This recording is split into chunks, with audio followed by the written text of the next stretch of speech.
welcome to Mimsy's Kitchen. Today, going to be canning fresh dairy milk. Jen and I, Fairy Tale Creations, went to a U-Pick farm this morning, and not very far from there is a dairy. And so I went and got some cream line milk to pressure can, make it shelf stable, so that we have what we need in case of emergencies. Of course, our weather is crazy, and this weekend we're expecting tropical storms. Was supposed to be possibly a hurricane, but I think they've downgraded it some. But we could have lots of wind, some power outages, things like that. So canning fresh dairy milk is rebel. This is not FDA approved any longer. It used to be that in the Ball canning books that you could, you know, safely can milk. People have been doing it for hundreds of years. Don't trust me on that. This is my rebel canning moment. I'm just showing you what I'm doing. This is a cold process. So you want clean, cold jars. Your rings and lids will be cold, and your milk is cold. You're gonna fill your jars to 1-inch headspace. Doesn't matter what size jar, you can use them all. The timing's the same, and I'll explain that in just a moment. Now that the jars are filled, you're gonna wanna take a wet cloth. I would say don't put vinegar on it. Usually I wipe everything with vinegar, but if vinegar comes in contact with this milk, you're gonna get curdling or even a buttermilk taste, and I don't want that. So I'm just gonna wipe my jars. Just water.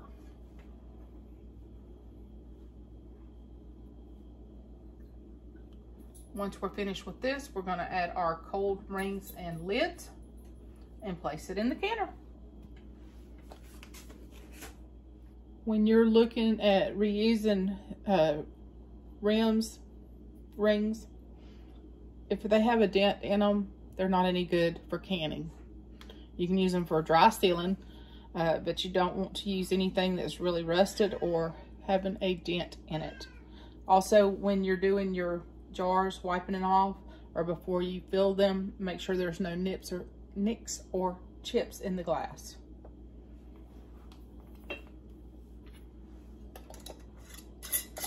You're gonna put them finger tight.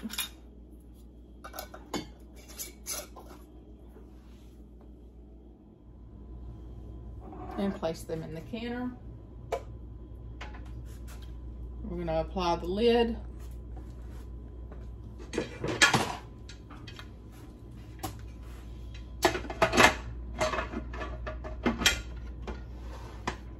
We're going to turn it on and bring it up to pressure and let it vent 10 minutes. Okay, the pressure gauge is raised, so we're gonna let it blow off steam for a full 10 minutes.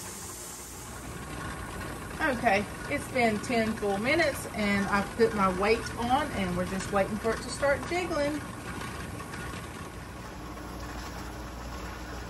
It's beginning to jiggle just a little bit. I'm going to give it just a few seconds to let it get going, and then we're going to turn off the canner. This is not a timed process other than the 10 minutes that you let it blow off steam. And you see it's going really good now. We're going to turn the stove off, and we're going to let the pressure come down naturally, and that's canning, rebel canning milk.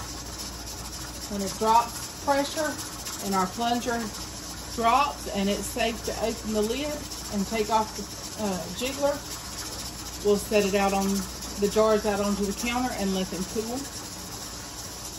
And I'll show you that at that time.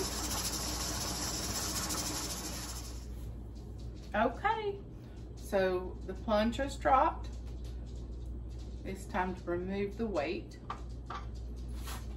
And it's safe to open the lid a little. So what I like to do is just kind of turn it and set it up on itself like that, and just let it steam off for a couple minutes, and then we'll remove the jars. Okay, I've removed the lid.